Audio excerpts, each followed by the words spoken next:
وعلیکم ورحمۃ اللہ وبرکاتہ۔ تو میرے پیارے بہنوں بھائی، آپ سب کیسے؟ مجھے امید ہے آپ سب خیریت سے ہوں گے الحمدللہ۔ آج میں بہت ہی پیارا آپ کے لیے ویڈیو لے کے آئی، انشاءاللہ آپ کو بہت ہی اچھا لگے گا۔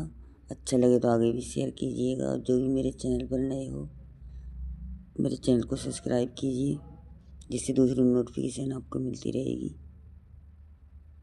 روزہ ایک اعتبار سے جسم کی تمام فاسد اور تمام تر بری بیماریوں کو ختم کرنے کا ذریعہ بھی ہے۔ اسی طرح سے اللہ تعالیٰ نے جب آپ کو مال دیا ہے تو اس مال کی حفاظت کا بھی طریقہ اللہ نے بتایا کہ سال میں ایک مرتبہ تم اپنے مال کی زکوٰۃ نکال دو تو یہ مال کا میل نکل جائے گا۔ اس کو احادیث کریمہ میں بھی بیان کیا گیا ہے۔ آپ اگر دن بھر کام پہ رہتے ہیں تو 2 دن ہو جائے، 4 دن ہو جائے، 8 دن نہ ہو، 8 دن ہو جائے، اگر آپ نہاتے نہیں تو آپ کے بدن سے بدبو آنے لگ جائے گی اور لوگ قریب آنا چھوڑ دیں، اور یہ جسم کی بدبو بڑھتی چلی جائے گی۔ اس کے لیے آپ کو نہانا ضروری ہے۔ کوئی بھی آدمی ہو دنیا میں، وہ اپنے جسم کی صفائی کے لیے نہاتا ضرور ہے، کوئی 2 دن میں، کوئی روزانہ، کوئی 3 دن میں، لیکن نہاتا ہے۔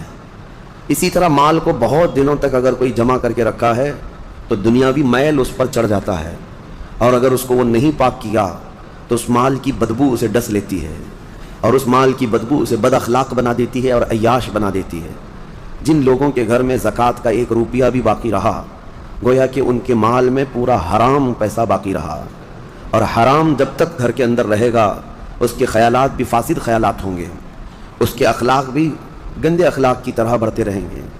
میں آپ کو بتاؤں، کسی کے گھر کے سامنے سے آپ گزر رہے ہیں اور گھر کے اندر اگر کسی نے اگربتی جلائی ہے، بخور لگایا ہے، تو خوشبو باہر آ ہی جاتی ہے، گزرتے ہی پتہ چلتا ہے۔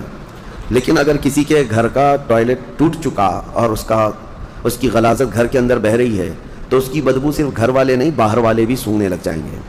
اسی طرح سے حرام مال کسی کے گھر میں ہے تو اللہ کے فرشتے اس گھر کے آس پاس تک نہیں آتے ہیں۔ حرام مال جس کے گھر میں جمع کیا ہوا ہو وہ ایسی ہی بدبو دیتا ہے، اللہ کے فرشتے اس کے قریب نہیں آتے ہیں۔ اسی لیے میرے عزیزو، زکوٰۃ کا نظام لوگوں کو ایسا لگتا ہوگا کہ یہ صرف دان دینا ہے، جیسے دوسرے دھرموں میں ہے، دوسرے ادیان میں ہے، جسے دان جس کو کہتے ہیں کہ جس کو جتنا چاہے وہ دان دینا چاہیے، اور اس کے ہاں ان لوگوں کو بڑا چڑھا کر کے بھی بیان کیا جاتا ہے۔ دان ایک خیرات ہو گئی، وہ نفل ہے۔ اسلام میں وہ دان دینے کا وہ تو ایک بہت بڑا الگ طبقہ ہے، یعنی خیرات کرنا۔ لیکن زکوٰۃ جو ہے یہ صرف خیرات نہیں، یہ فرض ہے۔ جیسے آپ کے لیے فرض یہ نماز فرض ہے، جمعہ آپ کے لیے فرض ہے، اسی طرح سے صاحب حیثیت کے لیے زکوٰۃ فرض ہے، اور اگر اس نے زکوٰۃ نہیں نکالا تو اس کے متعلق قرآن کیا کہتا ہے سنیں۔ والذین یکنزون الذهب والفضة ولا ينفقونها في سبیل اللہ